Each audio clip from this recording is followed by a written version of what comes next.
ॐ जटाधरं पाण्डुरङ्गं शूलहस्तं कृपानिधिं सर्वरोगहरं देवं दत्तात्रेयम् अहं भजेत्.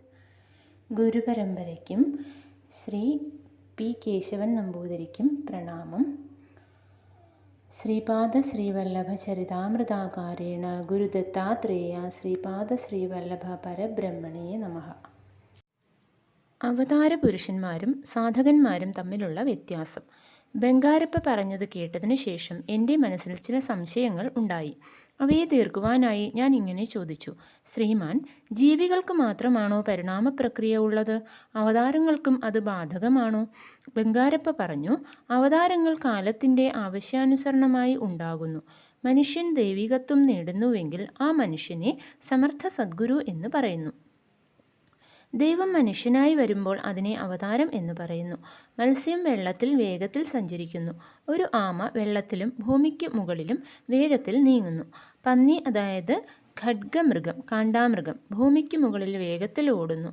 നരസിംഹം മൃഗങ്ങളിൽ ശ്രേഷ്ഠമായ സിംഹത്തിൻ്റെ തലയും മുഖവും മനുഷ്യൻ്റെ ശരീരവുമായി അവതരിച്ചു. യാചനാ പ്രകൃതിയോടെ അവതരിച്ച വാമനൻ തമോ ഗുണപ്രധാനനായിരുന്നു. പരശുരാമൻ രജോ ഗുണപ്രധാനമായ അവതാരമായിരുന്നു. ശ്രീരാമൻ സത്വഗുണപ്രധാനമായ അവതാരമായിരുന്നു. ത്രിഗുണങ്ങൾക്ക് അതീതമായ നിർഗുണ തത്വപ്രധാനമായിരുന്നു ശ്രീകൃഷ്ണ അവതാരം. കർമ്മപ്രധാനമാണ് ബുദ്ധ അവതാരം. സമസ്ത സൃഷ്ടികളിലും ഏകത്വത്തിൽ അനേകത്വവും അനേകത്വത്തിൽ ഏകത്വവും ഉൾക്കൊള്ളുന്ന അത്ഭുതകരവും അത്യസാധാരണവുമായ ഒരു യുഗാവതാരമാണ് ശ്രീപാദ ശ്രീവല്ലഭൻ്റേത്. ശ്രീപാദനുമായി ഋണാനുബന്ധമില്ലാത്ത ഒരു യോഗ സമ്പ്രദായമോ മന്ത്രമോ ധർമ്മമോ സൃഷ്ടിയിൽ ഇല്ല. എത്ര വലിയ ബുദ്ധിശാലിക്കും ശ്രീപാദൻ്റെ സ്ഥിതി മനസ്സിലാക്കുവാൻ കഴിയുകയില്ല. അദ്ദേഹം തന്നെയാണ് അദ്ദേഹത്തിൻ്റെ പ്രമാണം. എല്ലാ സിദ്ധാന്തങ്ങളും എല്ലാ സമ്പ്രദായങ്ങളും അദ്ദേഹത്തിൽ കൂട്ടിയിണക്കപ്പെടുന്നു. എല്ലാ ആദ്യ ബിന്ദുവും അവസാന ബിന്ദുവും അദ്ദേഹമാണ്. സ്പന്ദനശീലമുള്ള എല്ലാ ജഗത് വ്യാപാരങ്ങളെയും സങ്കല്പിക്കുന്നതും പര്യവേക്ഷിക്കുന്നതും നടത്തുന്നതും അദ്ദേഹമാണ്. ഇത് നിഗൂഢമായ ദിവ്യരഹസ്യമാണ്. സപ്തർഷികൾക്ക് പോലും ശരിയായി മനസ്സിലാക്കാൻ കഴിയാത്ത അദ്ദേഹത്തിൻ്റെ സ്ഥിതിയെ എനിക്ക് എങ്ങനെ വിവരിക്കുവാൻ കഴിയും? എൻ്റെ കുട്ടി ശങ്കരഭട്ട്, നിങ്ങൾ ഭാഗ്യവാനാണ്. അദ്ദേഹത്തിൻ്റെ അമൂല്യ കാരുണ്യം ലഭിക്കുന്നവർ ധന്യജന്മങ്ങളാണ്. മറ്റു ജന്മങ്ങൾ വ്യർത്ഥജന്മങ്ങളാണ്. സത്കർമ്മങ്ങളുടെയും ദുഷ്കർമ്മങ്ങളുടെയും വിവരണം. ശ്രീമാൻ, എനിക്കൊരു സംശയം. അദ്ദേഹം എല്ലാ പ്രവൃത്തികളുടെയും പ്രബോധകനാണെങ്കിൽ എന്തുകൊണ്ടാണ് ചിലർ നല്ല മനുഷ്യരായും ചിലർ ചീത്ത മനുഷ്യരായും ജനിക്കുന്നത്? ബംഗാരപ്പ ഉറക്കെ ചിരിച്ചു. എൻ്റെ കുട്ടി, അങ്ങൊരു നല്ല ചോദ്യമാണ് ചോദിച്ചത്.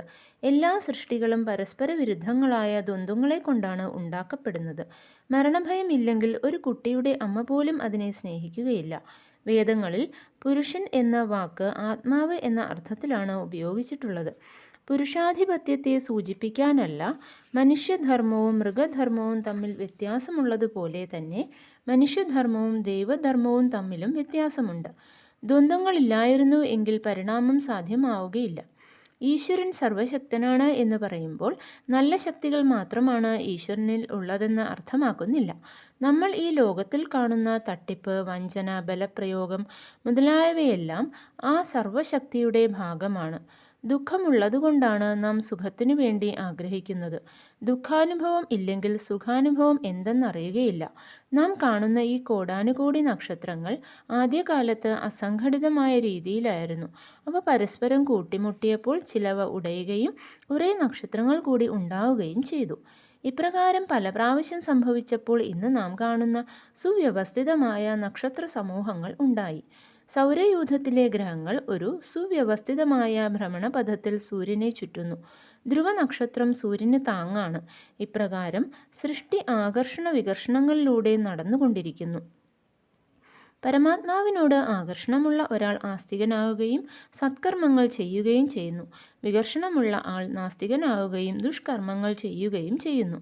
ഈശ്വരൻ ആസ്തികനും നാസ്തികനും സത്കർമ്മങ്ങൾക്കും ദുഷ്കർമ്മങ്ങൾക്കും ആധാരവുമായി നിലകൊള്ളുന്നു. ഈ സൃഷ്ടിലീലയിൽ ഒന്നും സ്ഥിരമല്ല. ഇന്ന് നിങ്ങൾ നല്ലവരായി കാണുന്നവർ മുജ്ജന്മങ്ങളിൽ ദുഷ്കർമ്മങ്ങൾ ചെയ്തവരായിരിക്കും. അതുകൊണ്ടാണ് നല്ലവരായിട്ടും അവർക്ക് ഈ ജന്മത്തിൽ ദുഃഖം ഒഴിവാക്കുവാൻ കഴിയാത്തത്.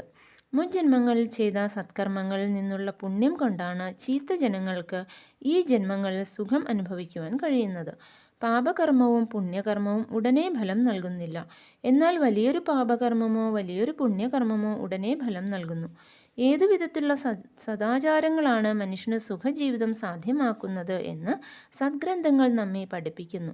സത്കർമ്മമോ ദുഷ്കർമ്മമോ ചെയ്യുവാൻ മനുഷ്യന് പരിമിതമായ സ്വാതന്ത്ര്യം നൽകപ്പെട്ടിട്ടുണ്ട്. അധർമ്മത്തിന് ഉയർച്ചയും ധർമ്മത്തിന് താഴ്ചയും സംഭവിക്കുമ്പോൾ പരമാത്മാവ് തൻ്റെ മായ കൊണ്ട് അവതരിക്കുന്നു. ജനന മരണങ്ങൾ ഇല്ലാത്ത ദൈവം അവതാരമെടുത്ത് മനുഷ്യരൂപത്തിൽ നമുക്കിടയിൽ ജീവിക്കുക എന്നത് എന്ത് അത്യത്ഭുതമായ കാര്യമാണ്. മഹാരാജാവിൻ്റെ ഗർഭഭംഗം. പീഠികാപുരത്തെ ഭരിച്ചിരുന്ന രാജാക്കന്മാർ ഇടയ്ക്കിടെ വേഷപ്രച്ഛന്നരായി സഞ്ചരിച്ച് പ്രജകളുടെ സ്ഥിതിഗതികൾ മനസ്സിലാക്കാറുണ്ട്. മഹാരാജാവിന് ശ്രീപാദ ശ്രീവല്ലഭനെ കാണണമെന്ന് ആഗ്രഹം തോന്നി. ഉടൻ അദ്ദേഹം ഒരു കൽപ്പനയോടുകൂടി തൻ്റെ ഭടന്മാരെ അപ്പലരാജശർമ്മയുടെ ഗൃഹത്തിലേക്ക് അയച്ചു. അപ്പലരാജശർമ്മയും ബാപ്പനാരിയും കൂടി ശ്രീപാദനെ കോട്ടയിൽ മഹാരാജാവിൻ്റെ മുമ്പിൽ കൊണ്ടുവരണം എന്നതായിരുന്നു കൽപ്പന. അപമാനകരമായ ആ കൽപ്പനയെ ശ്രീപാദൻ നിരസിച്ചു. അപ്പലരാജശർമ്മയ്ക്കും കോട്ടയിലേക്ക് പോകാൻ താല്പര്യമുണ്ടായിരുന്നില്ല. ബാപ്പനാര്യ എന്ന മഹാപുരുഷൻ മനസാക്ഷിയുടെ പ്രേരണയില്ലാതെ എവിടേക്കും പോകാറില്ല. ബാപ്പനാര്യ ശ്രീപാദനോട് ചോദിച്ചു, "എൻ്റെ പൊന്നേ, കോട്ടയിലേക്ക് പോകുന്നതിൽ നിനക്ക് വിരോധമുണ്ടോ?" ശ്രീപാദൻ പറഞ്ഞു, "മുത്തച്ഛ, മഹാരാജാവിന് ഭക്തിയില്ല. എന്നെ കാണുക എന്നത് അത്ര എളുപ്പമല്ല." ശ്രീപാദൻ ഭടന്മാരോട് പറഞ്ഞു, "നിങ്ങളുടെ മഹാരാജാവിന് എന്നെ കാണണമെങ്കിൽ സ്വയം ഇവിടേക്ക് വരാം. അദ്ദേഹം കേവലം ഈ സംസ്ഥാനത്തിൻ്റെ മാത്രം രാജാവാണ്. ഞാൻ എല്ലാ രാജാക്കന്മാരുടെയും രാജാവാണ്. എല്ലാ സൃഷ്ടികൾക്കും ചക്രവർത്തിയാണ്. എല്ലാ ഭുവനങ്ങളുടെയും സാർവഭൗമനാണ്. പിന്നെ എന്നെ കാണുവാൻ വരുമ്പോൾ വെറും കൈയോടെ വരരുത്. കാഴ്ചദ്രവ്യവും കൊണ്ടുവരണം. രാജാവ് എന്നെ ഗുരുവായി കരുതുന്നുവെങ്കിൽ ഗുരുദക്ഷിണയും കൊണ്ടുവരണം." ശ്രീപാദ ശ്രീവല്ലഭൻ പ്രശ്നങ്ങൾ ഉണ്ടാക്കുന്നതിൽ സമർത്ഥനാണ്. അതുപോലെ തന്നെ പ്രശ്നങ്ങൾ പരിഹരിക്കുന്നതിലും സമർത്ഥനാണ്. ശ്രീ ബാപ്പനാരെയും അപ്പലരാജശർമ്മയും വെങ്കടപ്പയ്യ ശ്രേഷ്ഠിയും മഹാരാജാവ് കോപിക്കുകയാണെങ്കിൽ ഉണ്ടാകാവുന്ന അനന്തരഫലങ്ങളെക്കുറിച്ച് ആലോചിക്കുകയായിരുന്നു. ഭടന്മാരിൽ നിന്ന് ഈ വാർത്ത കേട്ടപ്പോൾ രാജാവ് കോപാധിക്യം കൊണ്ട് വിറച്ചു. അദ്ദേഹം അലറി വിളിച്ചു, "ഞാൻ വിചാരിച്ചാൽ അവരുടെ ജീവിതത്തിൽ എന്താണ് നടക്കുകയെന്ന് ഞാൻ ഈ ദുർബലരായ ബ്രാഹ്മണർക്ക് അറിയിച്ചു കൊടുക്കാം. എൻ്റെ ശക്തി എത്രയുണ്ടെന്ന് അവർക്കറിയില്ല." അദ്ദേഹം ഇപ്രകാരം ഉച്ചത്തിൽ നിലവിളിച്ചു പറഞ്ഞ നിമിഷത്തിൽ അദ്ദേഹത്തിൻ്റെ ശരീരബലമെല്ലാം നഷ്ടപ്പെട്ടു. അദ്ദേഹം ബലഹീനനായി. സേവകന്മാർ വേണ്ട ശുശ്രൂഷകൾ ചെയ്തെങ്കിലും അദ്ദേഹം ദുർബലനായി തുടർന്നു. അതിനിടയിൽ അദ്ദേഹത്തിൻ്റെ മനോനേത്രങ്ങൾക്കു മുമ്പിൽ വിരൂപിണിയായ ഒരു സ്ത്രീ പ്രത്യക്ഷയായി. ആ സ്ത്രീ ഗർജിച്ചു, "ഞാൻ ശക്തിയാണ്, ഞാൻ നിന്നിലേക്ക് പ്രവേശിക്കുകയാണ്" എന്ന് പറഞ്ഞ് അവർ ബലാത്കാരമായി മഹാരാജാവിൻ്റെ ദേഹത്തിലേക്ക് കയറി. ആ ശക്തിയുടെ കടന്നാക്രമണത്തെ പ്രതിരോധിക്കുവാൻ അദ്ദേഹത്തിന് കഴിഞ്ഞില്ല. തൻ്റെ എല്ലുകൾ നുറുങ്ങുന്നത് പോലെ അദ്ദേഹത്തിന് തോന്നി. തളർന്ന ശബ്ദത്തിൽ അദ്ദേഹം കരഞ്ഞു പറഞ്ഞു, "എൻ്റെ ദേഹത്തിൽ നിന്ന് പുറത്തു പോകൂ." ശക്തി പുറത്തു പോകുമ്പോൾ അദ്ദേഹത്തിന് നരകവേദനയുണ്ടായി. ഇങ്ങനെ ശക്തി മഹാരാജാവിൻ്റെ ദേഹത്തിലേക്ക് കയറുകയും പുറത്തു പോവുകയും ചെയ്തുകൊണ്ടിരുന്നു. ഈ രണ്ട് പ്രവൃത്തിയും നരകവേദന നൽകിക്കൊണ്ടിരുന്നു. രാജപുരോഹിതനായ സുന്ദരരാമശർമ്മയെ ഭടന്മാരുടെ സഹായത്തോടെ വർത്തമാനം അറിയിച്ചു. അദ്ദേഹം സ്വയംഭൂദത്തന് അർച്ചന ചെയ്ത് തീർത്ഥം മഹാരാജാവിന് കൊടുത്തു. ദത്തവിഭൂതി നെറ്റിയിൽ ലേപനം ചെയ്തപ്പോൾ ശക്തിയുടെ ഗതാഗതം നിലച്ചു. ശർമ്മ പറഞ്ഞു, "മഹാരാജ, എൻ്റെ അർച്ചന ഉടനെ ഫലം തന്നത് അങ്ങ് കണ്ടുവോ? അങ്ങ് ശ്രീപാദൻ്റെ ദർശനം ആഗ്രഹിച്ചു. അങ്ങേക്ക് അതിൻ്റെ ആവശ്യമില്ല. അവരുടെ ഗൃഹത്തിൽ കാലാഗ്നിശമന ദത്തമൂർത്തിയുണ്ട്.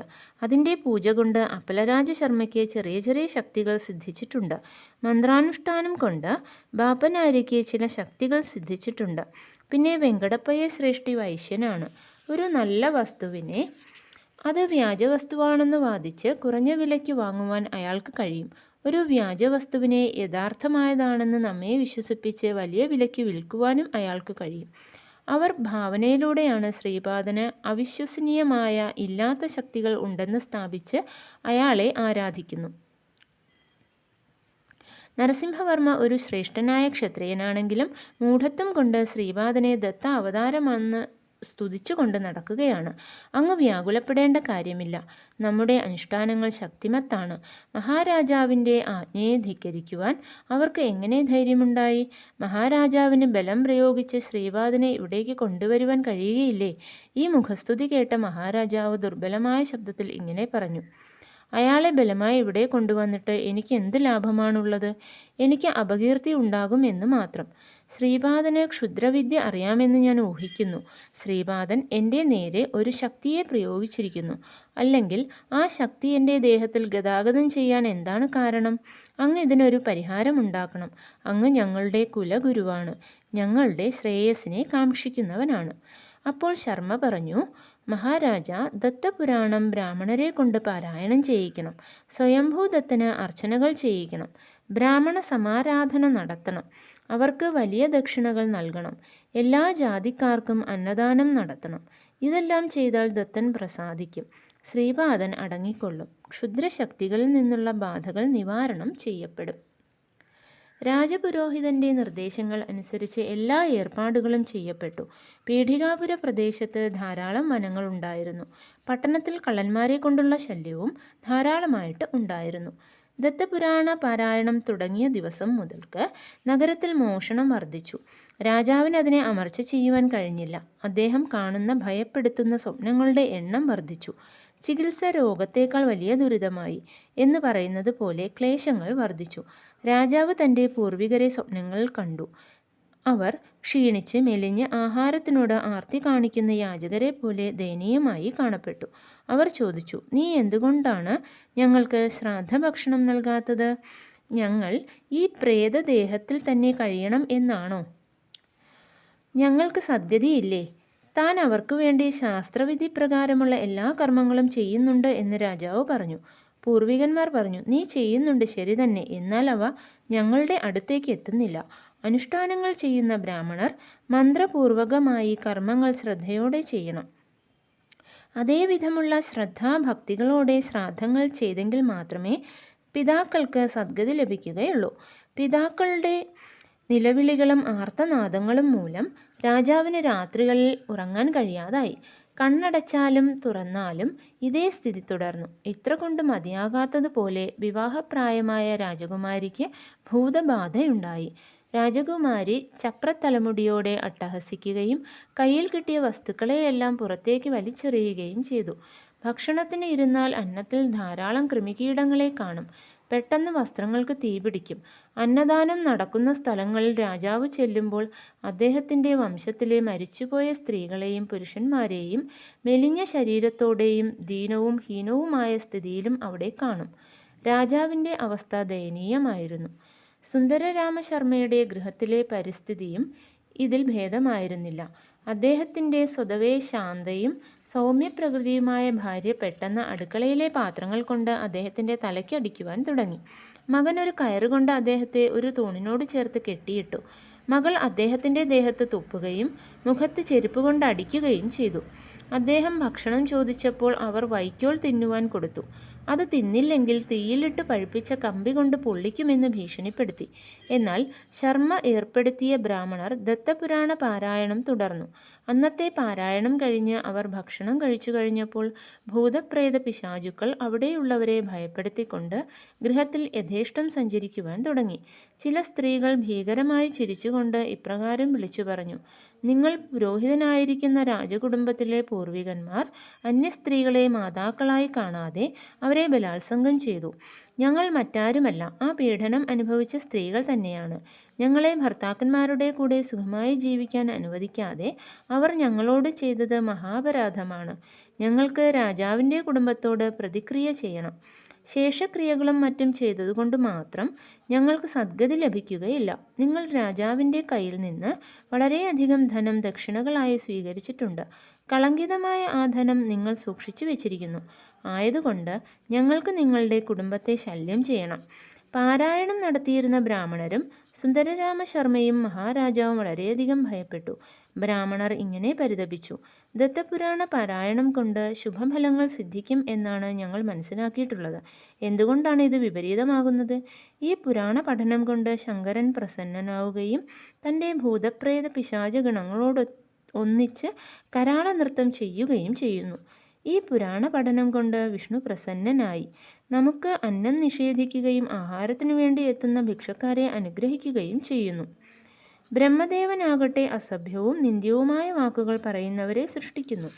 ദത്തപുരാണ പാരായണത്തിൻ്റെ ഈ പദ്ധതിയിൽ ബ്രഹ്മാവിഷ്ണു മഹേശ്വരന്മാർ പ്രസന്നരായി നമ്മെ വാക്കുകൾ കൊണ്ട് ഹിംസിക്കുകയും സ്വാഭാവികമായി മരിക്കാൻ അനുവദിക്കാതെ രക്ഷിക്കുകയും ഭൂതപ്രേത പിശാചുക്കളെ സന്തോഷിപ്പിക്കുവാനായി നൃത്തകലയെ ഭേദിതമായി ഉപയോഗിക്കുകയും നമ്മെ ജീവച്ഛവങ്ങളാക്കുകയും ചെയ്യുന്നുവെങ്കിൽ ദൈവമേ, അങ്ങനെയുള്ളൊരു ദത്തഭക്തി ജന്മജന്മങ്ങളോളം കാലം ഞങ്ങൾക്ക് വേണ്ട. സൃഷ്ടിയിൽ മനുഷ്യൻ കൂലിക്കാരനാണ്. കൂലി തരുന്നത് ശ്രീപാദനും. പിന്നെ ബ്രാഹ്മണരും സുന്ദരരാമശർമ്മയും മഹാരാജാവും ശ്രീപാദനെ ശരണം പ്രാപിച്ചു. ശ്രീപാദൻ അവരോട് പറഞ്ഞു, ഈ സൃഷ്ടിയിലെ ഓരോ മനുഷ്യനും ഒരു കൂലിക്കാരൻ മാത്രമാണ്. ഞാനാണ് യജമാനൻ. എനിക്ക് സന്തോഷമായാൽ ഞാൻ നിങ്ങൾ അർഹിക്കുന്നതിലധികം കൂലി തരും. എനിക്ക് തൃപ്തിയായില്ലെങ്കിൽ ഞാൻ എത്ര കുറയ്ക്കേണ്ടതുണ്ടോ അത് കുറച്ച് ബാക്കി തരും. ക്ഷേത്രത്തിലെ സ്വയംഭൂദത്തൻ ഞാനാണ്. കാലാഗ്നിശമന രൂപത്തിലുള്ളതും ഞാൻ തന്നെയാണ്. ജീവികളോടുള്ള കരുണ കൊണ്ടാണ് ശ്രീപാദ ശ്രീവല്ലഭനായി ഞാൻ വന്നത്. കർപ്പൂരം കത്തിച്ച് എൻ്റെ മുഖത്ത് ഒഴിയുകയും അതേസമയം പാദങ്ങളിൽ ആണി തറയ്ക്കുകയും ചെയ്താൽ എങ്ങനെയാണ് നല്ല ഫലമുണ്ടാവുക? എൻ്റെ മാതാപിതാക്കൾ ആരാണെന്നാണ് നിങ്ങൾ വിചാരിക്കുന്നത്? ദത്തപുരാണത്തിൽ പറഞ്ഞിരിക്കുന്ന വിഷ്ണുദത്തനും അദ്ദേഹത്തിൻ്റെ പത്നിയും കലിയുഗത്തിൽ എൻ്റെ മാതാപിതാക്കളായ അപ്പലരാജ ശർമ്മയും സുമതി മഹാറാണിയുമായി ജനിച്ചു. ശ്രീ ബാപ്പനാരി ഒരു യുഗത്തിൽ ശ്രീ വിഘ്നേശ്വരൻ്റെ ലാഭദൻ എന്ന പുത്രനായി ജനിച്ചു. മറ്റൊരു കാലത്ത് ലാഭദ മഹർഷിയായും പിന്നീട് ബൃഹത്ശിലാ നഗരത്തിൽ ഭാസ്കരാചാര്യനായും ജനിച്ചു. വൈശ്യജാതിയിൽ ജനിച്ചവർ അദ്ദേഹത്തിൻ്റെ വംശപരമ്പരയെ ആദരിക്കുന്നു. ഞാൻ ഗണേശ ചതുർത്ഥി ദിവസം അവതരിച്ചതും ഒരു ദൈവിക ആസൂത്രണത്തിൻ്റെ ഭാഗമായിട്ടാണ്.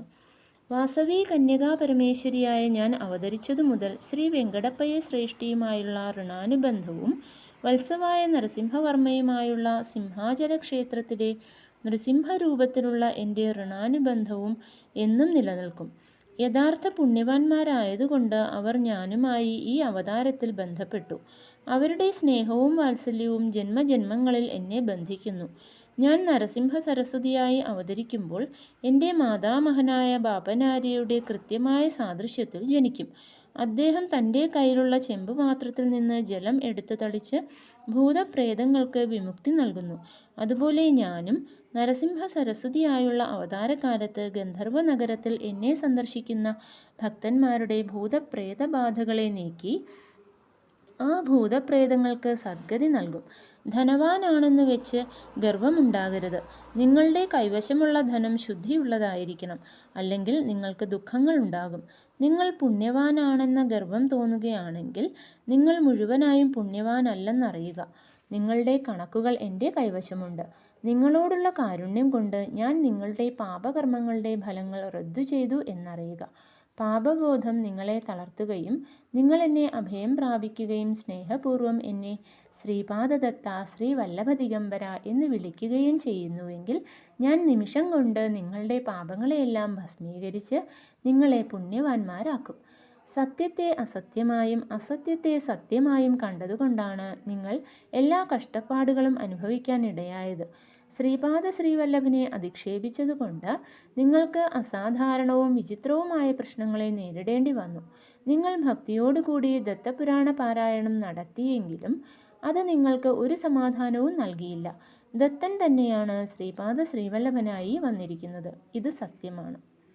ശ്രീപാദരാജം ശരണം പ്രപദ്യേ, ശ്രീപാദരാജം ശരണം പ്രപദ്യേ, ശ്രീപാദരാജം ശരണം പ്രപദ്യേ.